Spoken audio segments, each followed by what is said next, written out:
to a very spur of the moment video. One of my mates' moms phoned me up and she was like,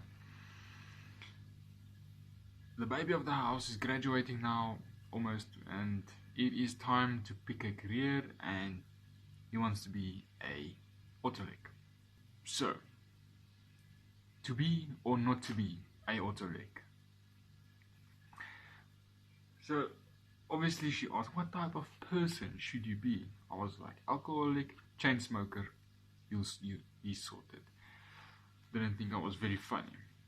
First of all, you need to have patience. You need to be patient.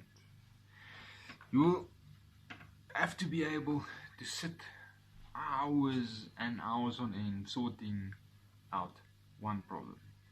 You have to have patience to test, read, diagnose a circuit until you understand exactly how the circuit works.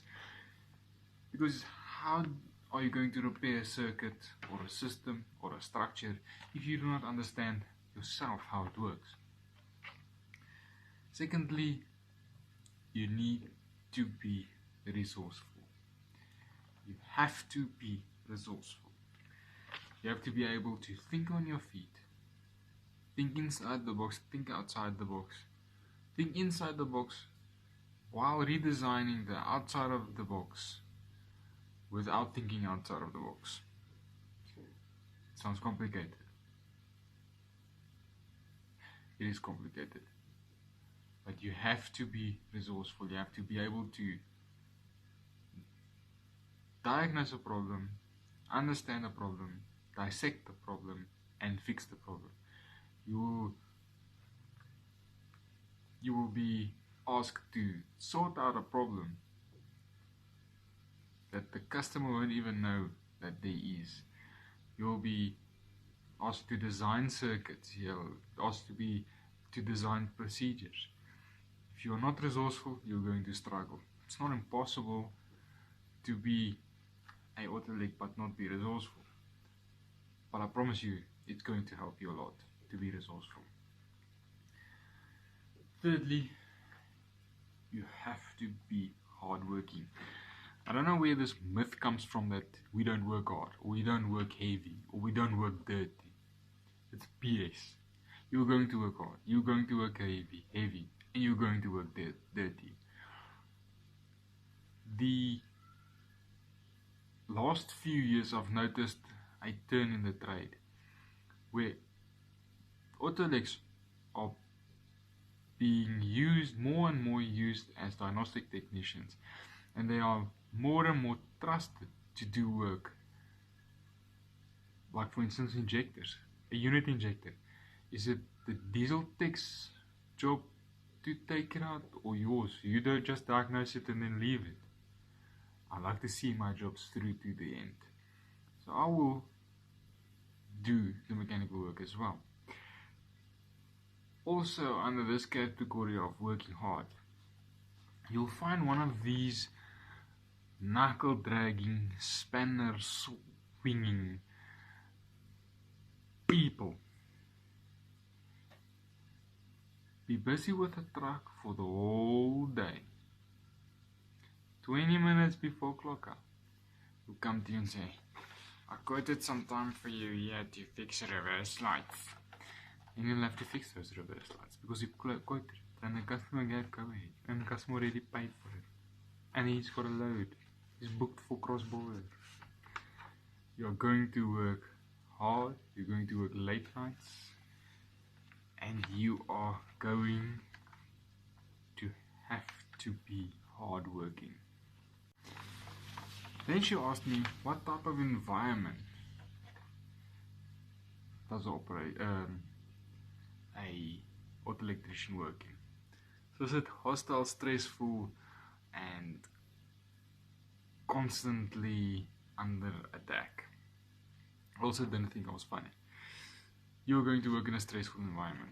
Usually, by the time something comes to your bay, the customers are jumping this high, people are not happy, and you'll hear a story that truck has been there for 2 weeks and now you've got 2 hours to fix it. You will be also put under a lot of pressure. All the difficult, all the hectic diagnostic work, you will have your electrical work, everything will be placed on your table and you'll have to sort it out. Finishing line. No arguing about it. You will definitely be hated.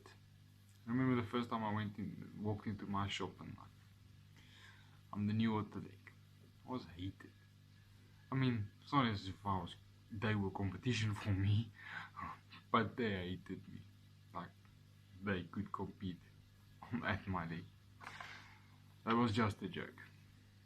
Do not be Vindgat. Do not have a big head. You are going to be knocked down to size very, very, very quickly and very, very, very painfully. That I can promise you. You will be, if you are hated, you are doing something right. Definitely. People hate you, you are doing something right. And if your fellow technicians in your workshop hate you, you're definitely doing something right. Definitely. You will be used to prove points and you will be used to prove people wrong. One instance, truck will come in there, you'll check the job card, says cutting out or not, intermittently not starting. Your foreman already did the driver interview. He already has got a good idea what's going on with the vehicle. He's suspecting it's an aftermarket circuit. He sends you there, you test it, you find the problem, you inform him. He says, okay, sharp, no problem. Carry on with another job. You'll have a tap on your shoulder and you'll have a bunch of suited and tied people standing there waiting for you to show them this problem.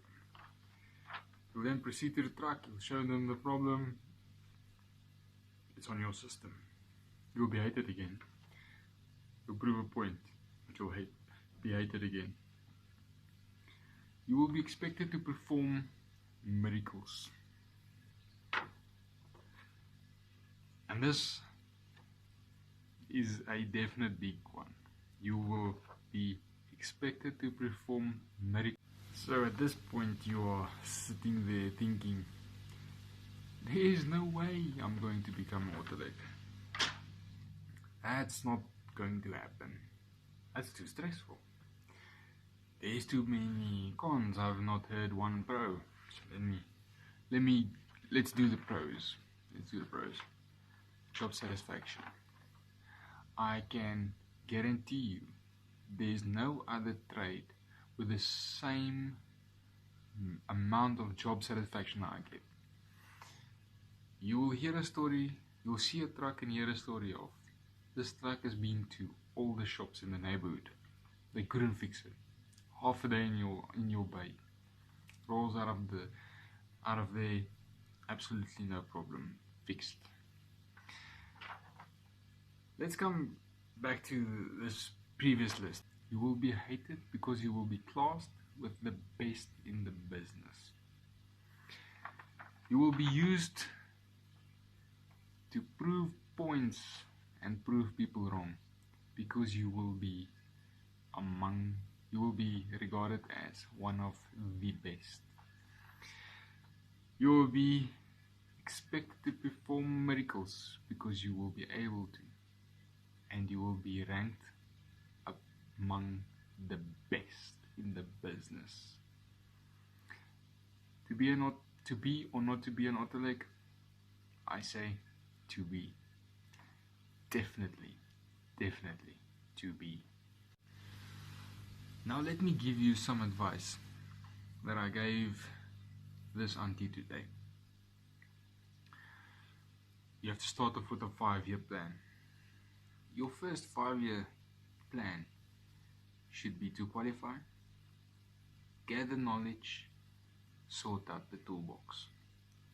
get your in order. After the first 5-year plan, you are qualified now. There is no sitting back and relaxing. You have to have a second 5-year plan. Automotive refrigeration, PLCs, programming courses, whatever.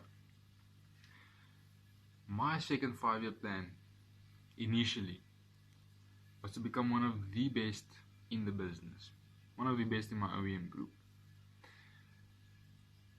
A few months ago, I learned some new terminology, a new direction that we are going to start moving into, and I decided I want to be referred to as a T specialist, a truck electronic architecture specialist.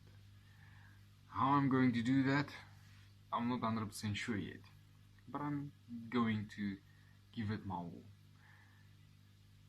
Because I'm really resourceful, because I'm hated, and because I'm constantly expected to perform miracles, I'll probably be able to do this. It's within my personality traits. It's programmed there. It's programmed and wired there. So guys, you are going to have, if you're planning on becoming Autolec, you are going to have to understand and learn the mechanical side as well. For me, in a diesel shop, I had a small amount of diesel background before I switched over to auto electrical. I've always worked on the wires and helped on the diesel side everywhere I've been. The company I'm at now, I'm spending a lot of time on the diesel side. I'm spending a lot of time on diagnostics. It's helping the dealership out. It's helping. I'm helping my foreman out, but in return, them giving me the opportunity to do these things is definitely helping me out. So you can't sit still, you can't stop learning, can't quit, can't give up. If you stick to these principles, you will be a success. And if you work hard, if you are humble and you work hard, stick to these 4, let's call them parameters. If you meet these 4 parameters, you will be an excellent auto electrician, and you will definitely, in my opinion, be considered amongst the best.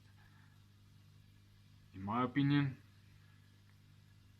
all the diesel qualified Autolecs are grouped among the best. They are resourceful guys, they hardworking, they never sit still, they never stop learning. Where in the diesel side, and this is one of the main reasons I left the diesel side, was I felt like the guys qualified and become stagnant, and I didn't want to do the same. Just never stop learning. As soon as you stop learning, you stop living. And I'm sure Einstein said that. I'm sure that's a quote from Einstein. As soon as you stop living, you start dying. I think it is Einstein. Guys, I hope this was an informative video. I hope I've inspired 1 or 2 of my 27 people following this channel to become Autolec. Yeah, have fun. We are here to have fun. It's the primary goal. Have fun. Get in touch, comment, like, share, subscribe. Please subscribe, and send content ideas. Let's get some ideas on new videos, and let's have some fun. Have a blessed evening, guys.